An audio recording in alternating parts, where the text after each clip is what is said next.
Hi guys, welcome back to another episode of Your Sweetest Life with Stephanie J.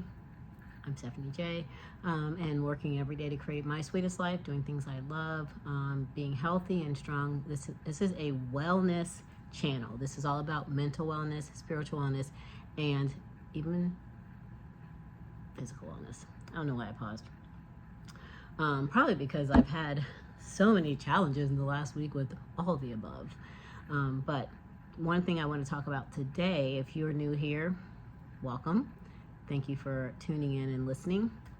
And if it's your repeat or return listener, thank you for coming back. I really appreciate it. I just try to share life from my perspective. I'm a 57-year-old mom of 4. I'm not getting it right every day, but I'm really trying every day to be the best version of myself. And we're all human, so we don't get it right every day. But today I wanted to talk a little bit about something I have never shared on this specific space. It's about my relationship with food, and I have my computer here, so if you see me look down, I have my computer notes here. And if you're listening, you won't see. So a little bit about me. So for years in my early 20s, I battled with bulimia, anorexia, and I secretly battled with it because there was such a stigma, as an African-American woman. People don't usually, back when I was growing up, like, Black women didn't have bulimia and they didn't have anorexia. They didn't do that, they didn't have those things. But also back when I was growing up, people weren't overweight and we didn't have all the weight issues. So there's a lot of contradictions in health and weight in the African American community, and like right now I feel like in every community for young people. But for me, my poor relationship with food, it tortured me all the way through my 30s and even 40s. And not until I was about 50 that I really addressed my body image, because it wasn't always about me being thinner. Some of it was about control. And then I did go to therapy for a while to help heal some of the wounds from the past and heal some issues that I was going through and help me walk through those. And I do believe that that's an ongoing thing. You're always building and growing and learning more about yourself.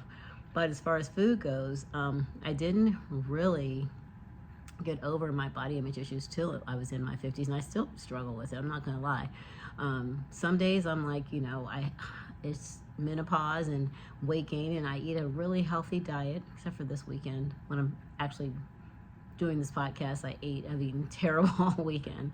Not terrible, I'd say, but like eating a lot of dessert, which is not my normal. But I started to finally look at my body and be okay with a little bit extra fluff and not, hitting the goals that I wanted to hit and not making it a big deal, because for so many years I struggled with that. Like when I look in the mirror and I didn't see, a six pack, and I didn't, I had some fat on my back, and it just really made me look down on myself as a person, which how I look and how you look is such a small part of who we actually are as people. And society makes such a big deal of it, right? Because I follow a lot of influencers that are health and wellness. I try to follow people who are, for me, people who are in their 50s, because I feel like if I'm following someone in their 50s, they can more relate to what and who my needs are as far as a menopausal woman. Some of them look so good, and I'm like, I'm following all the things they're doing, and I don't look like that. But it's okay. We're all different. We all have different genetic makeup. And I'm really built like my mom. And I'm starting to see, and this is terrible to say, but like when I walk and I see pictures from behind, like, oh my God, I look like my mom.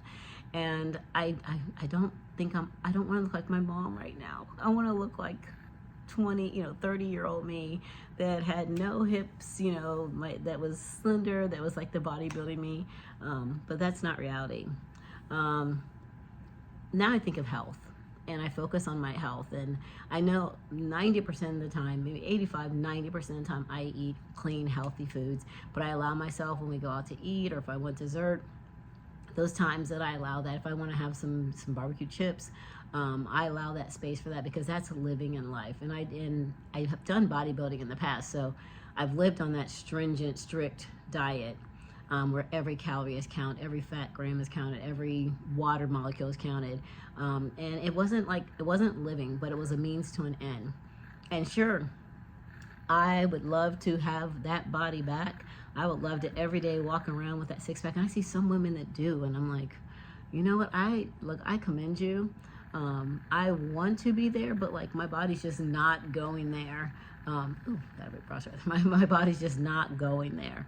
And I'm not gonna be overwhelmed and stressed about it, because for too many years I put too much energy into not seeing what I wanted to see in the mirror and making it the priority, making it the issue. You know, society has the body positivity movement, and I think it's good to be positive about your body, but not in sight of losing sight of your health. Because there's, you know, it's okay to like say, okay, you know, having a few extra pounds, I love myself, I love the way my body looks. But if you're suffering from chronic illness, if you're having, you know, issues with mobility and movement, and your body on the inside isn't healthy, that's the most important piece, to have a healthy inside of your body. And even for people who are looking to be thin, body image, same thing. You can be ultra thin and be ultra unhealthy. And so one of the things I want you to think about is, you know, how do you want to live your life? What do you want to experience? And also how to do that in a healthy way and keep a healthy weight for your body. Right now, like my body has pretty much been the same weight for, oh my gosh, years. I mean, I want to say like 10 or 15 years, but the shape of my body has changed a lot. I've been in great shape and had the same weight, and I had fluff around the middle, fluff on the back, and had the same weight. So I don't base my health on my weight. I base it on how I feel. Or right now I've eaten, you know, I drank alcohol this weekend. I had lots of sweets, and I can feel it already in my joints. And it's weird because like I haven't eaten sugar and I really go without alcohol. I might have a drink on the weekend, but I noticed difference in my joints just from a couple of days. And so that's what the things we have to think about is like, how is what you're eating and how's what you're doing to your body affecting your overall ability to function in life and your overall health. That's the most important thing. When I was doing bodybuilding, there really, like I said before, there wasn't any enjoyment in my life. Like I would take my own food out to dinner. So when my family would go out to dinner, I would have my chicken breast, my broccoli, my portioned off rice, and I would eat my packaged meat, my meal that I carried with me. And that's like no fun. Like watching everybody eat chicken wings or watching everybody eat like a burger and stuff, like it's just not fun. I mean, some people, they do it for a means to an end because they're trying to prepare for a bodybuilding contest. That's completely different from everyday life. And so, yeah, that's the direction I don't want to go. And I found myself a few years ago, maybe even a couple of years ago, like wanting to see that body again and like starting to say, okay, I'm willing to sacrifice that. But then I found like, you know, we'd go on vacation or we'd go out with friends or, you know, and I wasn't enjoying life. So for me right now, at the point I'm at, to my goal is to have a healthy, functioning body that I can be able to move and work and do the things I want to do in life. I want to travel. I want to see the world. And I can't really see the world and do all those things if my body's not functioning well. I can't, you know, go to and climb mountains and go hiking. And I can't do any of these things if my body's not working well. So often we get caught up in two things in society. One is being okay with being overweight. But if that affects your health in a negative way, then that's not okay. And two is being skinny to follow the influencer and the perfect people. But this can be also mentally and physically unhealthy. So what I want you to think about, and the things that I'm thinking about right now for me, is how can I be the healthiest version of myself? Not only physically, but we're talking about physical today, but spiritually, mentally. You know, what things do I need to put in place in my life? Do I need to go back to therapy to address some issues? Do I need to spend more time in the Word, focus on specific issues? Do I need to spend more time with people who are growing me as a person versus people who are pulling me down? The environment you're in, the people you're around. You know, sometimes you can't help it. Like when you're at work, I have certain people, some things happen at work, and I'm like, I can't change those people. I can't remove those people. All I can do is change how I respond to those situations. So I have to work on me so that the same as if I'm in another situation in whatever, I have to work on how I respond to those situations. And do I respond to situations perfect every time? No. Sometimes I come out and I'm like, okay, that's not the person I wanted to bring out. She's here. Let's address why she had to come out, and let's try to really focus on being a better version of yourself so that doesn't become a part of who you are.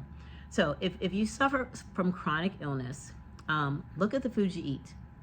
Start there. Start with what the foods you're eating. See if you're eating foods that are going to increase inflammation in your body, that processed foods, anything with high sodium, preservatives, things like that. Most of the things that you find packaged. Versus like changing that out for whole foods. And whole foods is like one ingredient foods, minimal ingredient foods. So we're talking about fruits and vegetables. We're talking about your meats that come, like your not prepackaged meats. We're talking about the meats that you cook. Like chicken, beef, those type of things. Try out different things and see how your body responds. Like I know for me, when I eat too much sugar, like I feel it in my fingers. I 100% feel it in my fingers and my joints. If I eat too much processed food or foods are high in sodium, I feel it in my joints. And I'm not just talking like a sandwich or here and there. I'm talking about like buttery, rich things. That's the way my body reacts. So start paying attention to your body. And, sometimes when you're adding in things, add one or two things or take away one or two things and see how your body responds. And if you see a change for the positive or for the negative, make those adjustments. I hope this helps somebody. I really do, because for me, like having the body image issues for so many years and finally being in a place, and I'm still I have a little challenge there. I bought some swimsuits today and I was putting on the swimsuits and I was like, I want to lose about this much between here. But I'm going to still wear them. I'm going to put them on. I'm going to wear them. Sure, I want to lose some more weight through here. Yes, I want to be a little thinner when I wear them. They're for my trip in December. So I've got plenty of time if that's the case. But I was like, I'm still going to go out in these and I'm going to be confident and happy in these. And that's way higher than I was for many years. So if you suffer with body image, whether it be you're too thin, you're too heavy, you're not happy with your body, try to work on changing what you can change. And then if you're eating healthy and you're doing those things that are healthy for your body, moving your body, huge one, moving your body, getting out and walking, getting out and working out, doing those things. I know like in the last week, my steps has gone down a lot because I've just been so busy at work. I haven't been getting my steps in. So I have to start making that a priority again. Make those things that will improve your health a priority, even if it's for your mental health. If walking while you're at work, if walking during the day or after work improve your mental health, add that in, make it a priority. I know sometimes it's challenging. I know it can be frustrating too, trying to get those things, into your life, but just try. And like I said, small changes, see how those affect your body, see how you feel. Yes, and keep working towards creating your sweetest life. All right, I hope this helps somebody. I hope this makes a difference in someone's life. And, you guys always can head over to yoursweetestlife.com for more healthy eating, healthy lifestyle tips. And you can also, if you want to listen to this podcast, it'll be over there. All right. This will also be, hopefully, if I get it edited, on YouTube as well. So you guys have a great day, great week, and I'll catch you on the next podcast. Hope to see you soon. Bye. Bye.